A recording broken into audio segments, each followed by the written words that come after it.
Previously, on Cheesy Doo, I tried beating Breath of the Wild without the left stick, and after shield bashing and exploding Link through everything for about 8 hours, we finally managed to beat the Great Plateau.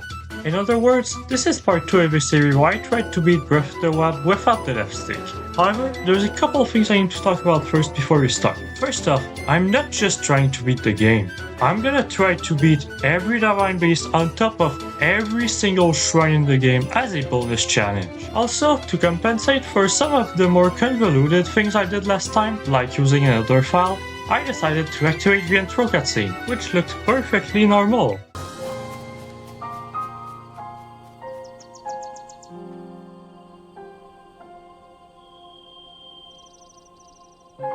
Doing so means time will finally continue as normal. So with that being said, let's continue this run. Now, I need to start by addressing a small problem. You see, our current movement options are, let's just say, a little slow. In fact, with shield bashing, which in case you forgot is our main movement option, it took me 15 minutes to go from this tower to this shrine, which is a distance of about 300 meters. So I did some math to see in a completely hypothetical scenario how long it would take to reach Zora's domain. So assuming we get there by shield bashing in a straight line, which is impossible due to the terrain, it would take...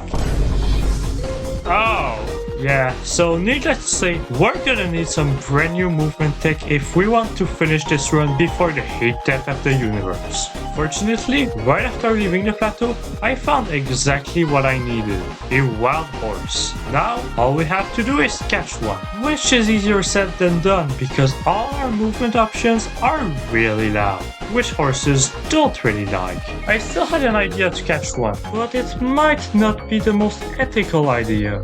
Ice arrows. As it turns out, it's kinda hard to run away when you're frozen in place. Who would have thought? By the way, if you're wondering how I got ice arrows, they were just in a chest in the plateau. Anyways, we still needed to be pretty fast, as horses would only stay in place for 15 seconds. But we could extend the timer by freezing it again. Now that we're on a horse, we still have a bunch of restrictions. The most notable one being that we can only turn around with the scope when we stay still. Speaking of, once our horse starts horsing, the only way to stop it is by getting off his back. And you might realize that these two things don't go well with each other, especially considering how we also need to catch up our horse if we dismounted it at too much speed. This last part usually wouldn't be an issue, except for the fact that our horse can decide to just walk a little. And by a little, I mean if he wants to, our horse can just ditch us. Fortunately, he'll stop doing that once we'll register our horse in his stable. So this made registering my horse my top priority. But it did not stop me from grabbing the Majora's Mask on my way there, as most enemies will stop attacking us while we wear it, which is incredibly useful for us. Speaking of enemies, did you know that horses will run away from them and come back here, asshole? Anyways, I also try to pretty much always ride my horse on roads since he can follow them by his own, and yeah, this is turning into a casual playthrough, isn't it? Don't worry, it won't. In fact, immediately after registering our new best friend, which I named Horse, I realized this challenge will still be a pain because I couldn't even reach the stable shrine. I even tried jumping a horse Yoshi style, but even with the good amount of height this jump gives us, it wasn't even close. Keep in mind, this is a shrine next to a stable, which is supposed to be incredibly easy to access. So if we can't reach this one, how in the world are we gonna access shrines that are actually meant to be difficult to reach? Well, we technically have one way to reach this one, and that's by using Revali's Gale. This will give us more than enough height, but we will need to beat the Divine Beast Vah Medoh to get it, which we not only need to beat, which I don't even know if we can, but also need to reach in the first place. Okay, technically speaking, I also could have made an updraft by burning a bunch of campfires or spicy food,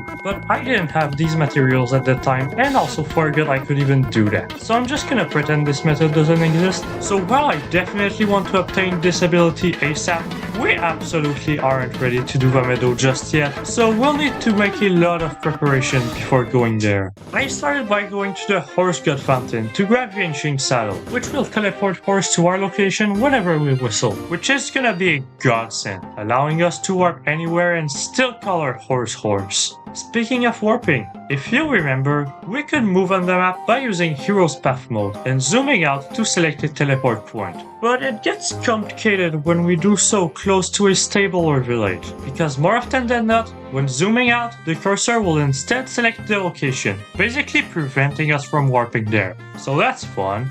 Anyways, the next part of my plan was to get food and better armor. Since we rely on bumps the moment we need to cross the smallest of ledges, heals and armors will allow us to use them whenever we need, which I can't do right now as I ran out of heals during the plateau. Armor can also give us really nice benefits, like Molgera's mask allowing us to ignore any normal enemy, which holy shit is that a game changer. The armor set I wanted the most was the Phantom armor. Not only does it increase our attack by a total of 50% with all pieces, it also has a defense of 8 per pieces. 8! Which is the equivalent of 2 Great Fairy upgrades, and is almost twice as much as the 3 armors we have combined.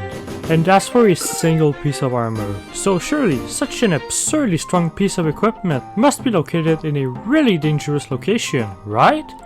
Nope. All 3 of them are located in Hyrule Field. Meanwhile, the best place to stock up on food has to be Satori Mountain. It's not too far from Hyrule Field, is easily accessible, and has over 150 apples in one small forest. It also has a diamond hidden under an easily accessible rock, a bunch of hearty and endura food, and has close to no enemies, making this place basically perfect for this challenge. So I started by grabbing the Phantom Greaves just next to the central tower. And did I mention this armor set is easy to get? Like pretty much the only thing that could be considered as a roadblock would be the large number of guardians around here, which, despite what some previous footage may imply, are arguably the easiest enemy type for this challenge, as we just need to parry their laser 3 times to kill them. I guess the Phantom helmet would be an actual problem, as it's located in the Colosseum, which is guarded by Lionel, except we have Molgera's mask, which works on them for some reason. But as it turns out, I would have been fine even without it, because somehow this guy never saw me, which when looking back at the footage, I have no fucking clue how it happened. While I was there, I decided to go north to get this Great Flame Blade, which gives a free level of cold resistance when we equip it, which will definitely come in handy inside Meadow. It probably would have been hard to get past the enemies guarding the weapon, but Molgera's mask also trivialized this part, and I think I'm starting to notice a pattern here. Moving on, I then saw that Satori Mountain was shiny, which I took as a sign from the game telling me to go there, as I was also much closer to there than the last piece of the Phantom armor. If you don't know what the mountain shining does, it's not really important. All it does is make a bunch of animals appear there, including this weird ass dude. Anyways, even though this place has mountain in the name, it was surprisingly easy to climb with our horse. Also, fun fact, horse really, and I mean really likes apples. In fact, he likes them so much that if Horse sees one lying on the ground while I'm not on his back, he'll directly go and try to eat it. But because I wanted to grab all the apples in this small forest, which let me remind you contains over 150 of them, and did not want Horse to eat a single one, I had to put him in a corner and collect all of them by shield bashing, just like in the old days. However, I wanted to grab more than just these apples in here, so I went around the mountain to get some Endura carrots, hearty durians, a bunch of other hardy ingredients, the ancient bridle, which I forgot to ever equip my horse with, and some gemstones, including a diamond, which, as mentioned previously, is guaranteed to be under this random rock. After that, it was time to go get the Phantom armor, which was probably the hardest of the 3 pieces in the set to obtain. It doesn't mean it was hard, but it was guarded by a fairly high amount of guardians. I then went on a stable to cook all the food I got, and considering how with the full Phantom set equipped, we have enough defense to only take a corner of a heart per bomb, I think we might be good on food for a little while. Now, it was time to finally go to Rito village and start the quest for Vah Medoh, and Horse can go in the village.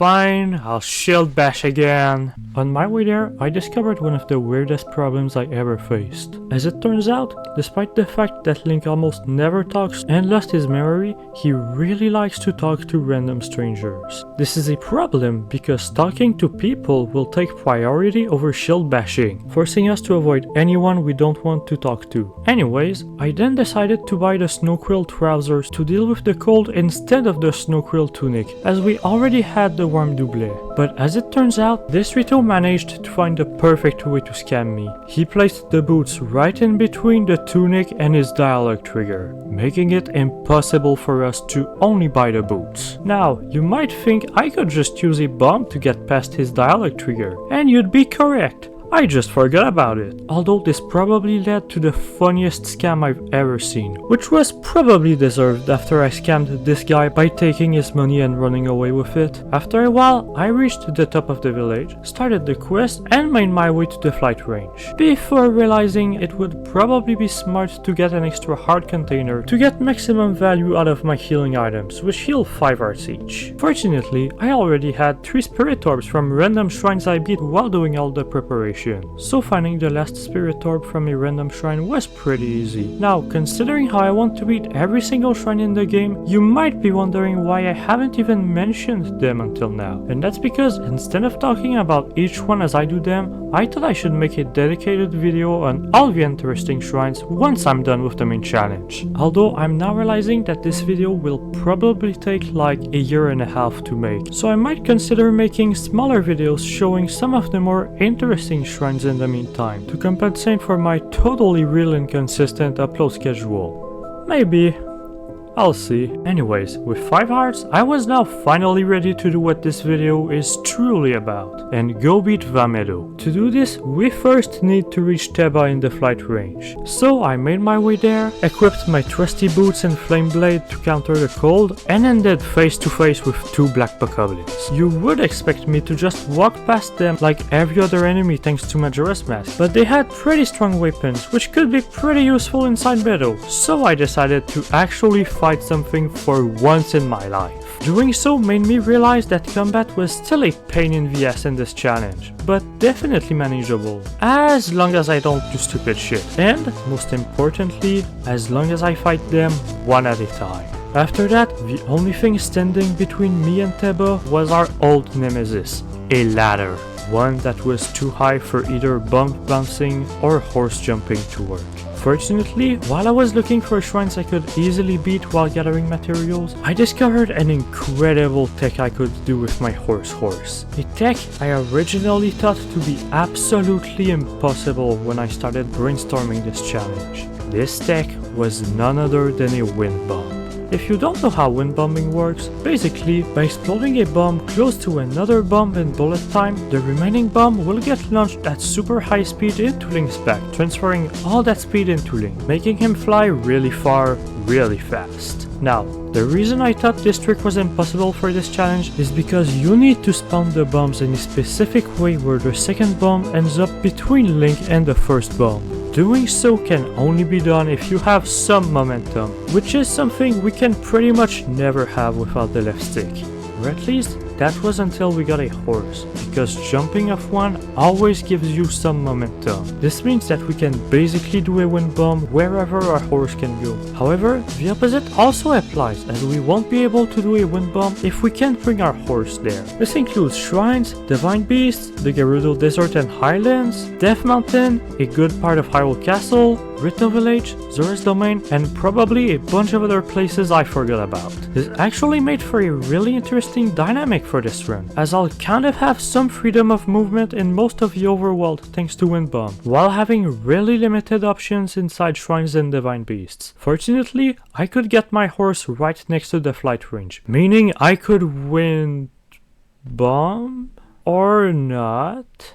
This wasn't just a one-off problem. In fact, this was the closest I got to a wind bomb in 10 minutes of attempts. And I can promise you this wasn't a skill issue, as I'm usually fairly consistent with wind bombs. And after a while, I found what the problem was. This place has a lot of wind, which ironically is the worst possible thing to have during a wind bomb. You see, the bomb's position needs to be so precise during this trick that even just wind pushing them is enough to completely fuck it up. And unfortunately, it didn't look like there was a spot in here without wind, making the trick impossible. But fortunately, I'm dumb and was just overcomplicating things. As it turns out, this ladder is completely optional, and we could just use these updrafts and a couple of bombs to reach Teba instead. Or I could have simplified things even more by just making an updraft with campfires, but I somehow still forgot I could do that. I don't know why. Also, this is completely unrelated to anything, but when grabbing footage for this section, I managed to do this. Yeah, so that's fun. This wind also taught me a really important lesson. Even though wind bombs can be as good as Revali's Gya in most situations, like by reaching the stable shrine from the start of the video, we won't be able to rely on those all the time. So we'll definitely still want to get Revali's Gya, especially when you consider that I'm literally right next to Teba. Like, come on, it would be so lame if I just left right now. Anyways, to prove to Teba that we have what it takes to help him with Medoh, we'll need to, and I'm quoting him, maneuver through the air and destroy 5 targets. And how do I say this? There's literally 5 targets right in front of us. And we have 3 fucking minutes to do this. Like, seriously, this guy could have given me 30 seconds and I still would have easily done it, but that's not why we're here. And I know I already said this like 4 times before, but I promise that, for real this time, we're here to finally enter Medoh. To enter the Divine Beast, we'll need to destroy all 4 cannons protecting Medoh. However, the problem isn't really to destroy them, but rather to actually reach them in the first place. Now, the solution was pretty simple: bomb boosting. In fact, this part was the main reason why I needed all the food and armor we got. The good news is, thanks to the updrafts, we'll never really lose height or stamina. However, it didn't make this any faster or more fun. Also, if you remember from part 1, I said you always want to place bombs in front of Link to go where you want. But as it turns out, after getting launched with our bombs, we still retain some momentum. So whenever this would happen, I will instead need to place bombs behind Link to launch him forwards. Also, before anyone asks, no, you can't use this momentum to win bomb, as all the momentum will be gone by the time the bomb's cooldown recharges. But even if it did, there's a giant updraft, which would definitely fuck up the wind bomb anyways. Also, I wanted to note that technically speaking, if we had absolutely godlike aim and used a falcon bow, we could have done this whole section without using a single bomb. It's way harder than what I did and probably would have taken me more time to pull this off, but I just wanted to show this cool strat.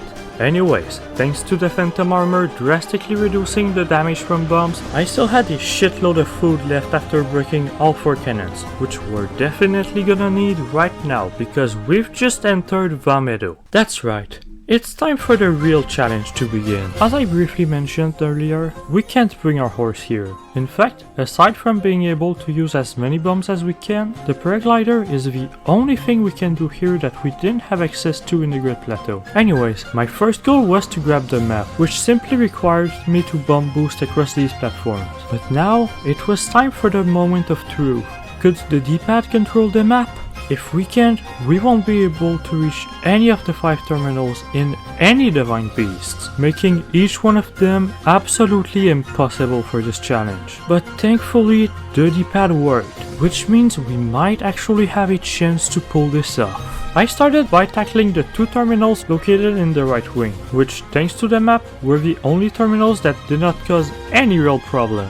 We had 2 ways to reach this wing and both of them were completely free, and the same could also be said about the terminals here, which could both be activated by doing the intended solution. However, the 3 remaining terminals were quite the opposite, all requiring more workaround than anything I had done in this challenge so far. So let's start with these 2, which are located directly inside the left wing. To start off, we can't even get inside this wing, as we're supposed to get there by climbing this wide thing, which I'll just call a ladder for the sake of storytelling, then jump from there to reach the entrance. We obviously can't do that since we can climb, so how can we circumvent this? My first idea was to instead hit this switch with a bomb arrow to open this window. I could then drop from the exterior and bomb boost into the window. Unfortunately, the switch in question was way too far for me to reach, so this idea clearly wasn't going anywhere. Next, I finally remembered that I could make an updraft with campfires. Before, I also remembered that this mechanic is completely removed inside shrines and divine beasts, so that was completely out of the question.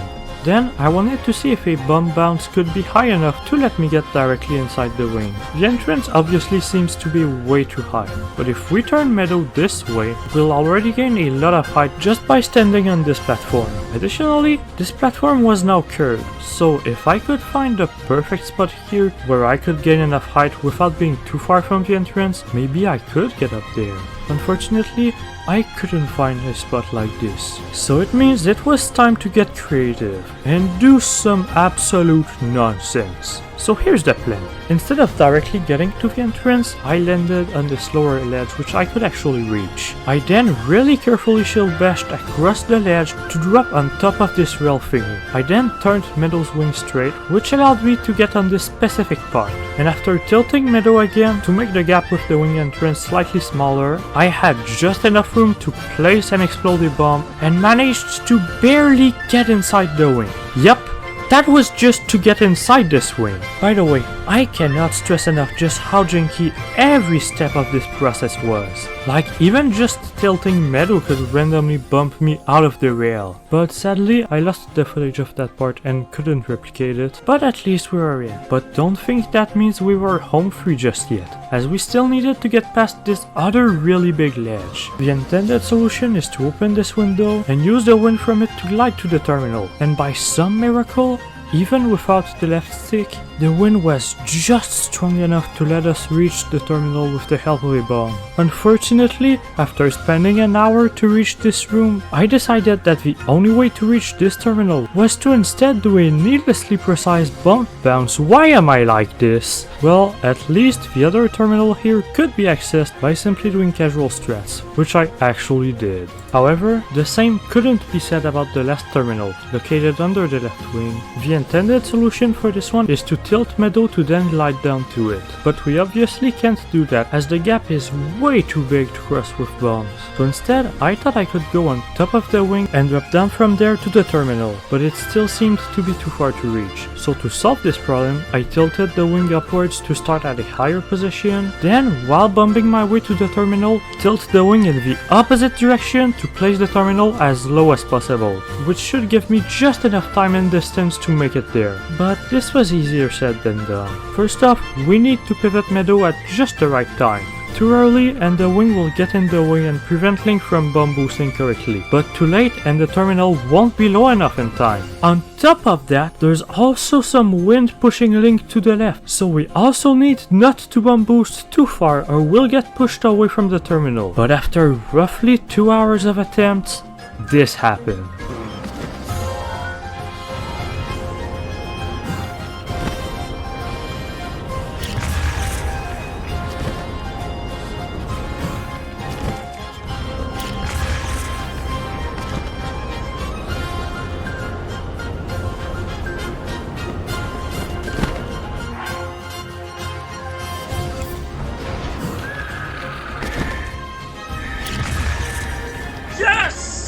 Now, all that's left to do is to activate the main terminal and destroy Wind Blight Cannon, which, in the most anticlimactic way possible, was way easier than the 2 bokoblins in the flight range. So instead of ending the video with a lame ass fight, here's a fun fact. In a French version of this game, after activating the first terminal, Revali will say how he saw snails progress faster than Link, which, in the context of this challenge, is shockingly accurate. Anyways, after freeing the Divine Beast, I was rewarded with the Great Eagle Bow, arguably the best bow in the game, and, most importantly, Revali's Gale. With this ability, we'll now finally be able to get past any ledge without the help of our...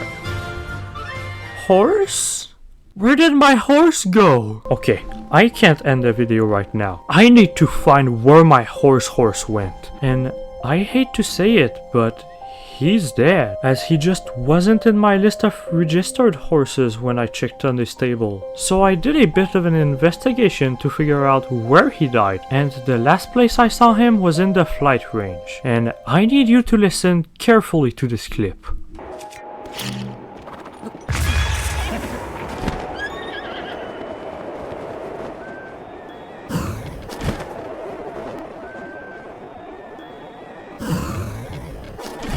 That was the sound of a horse dying. So I used a bomb to get to Teba, hit my horse with it, and he then jumped off the cliff and died from fall damage. I killed him. I'm terribly sorry, horse. I'll finish this challenge. For your sake. Anyways, I then got another horse with better stats than Horse and named him Horse in homage to Horse. But hey, at least I remembered to actually equip him the ancient saddle this time. I'm so sorry, Horse. Anyways, that's it for this video. I didn't expect this video about Medoh to have such a small portion actually be about Medoh, but it is what it is. I mostly wanted this video to show how this challenge would be now that we're out of the plateau, and I guess it kind of did that. Anyways, the next video on this challenge will probably cover the 3 remaining divine beasts and the final boss, which probably won't come out for a longest time. Because of this, let me know if you'd be interested on smaller videos covering some shrines. Anyways, like, hype and subscribe, and I'll see y'all next time.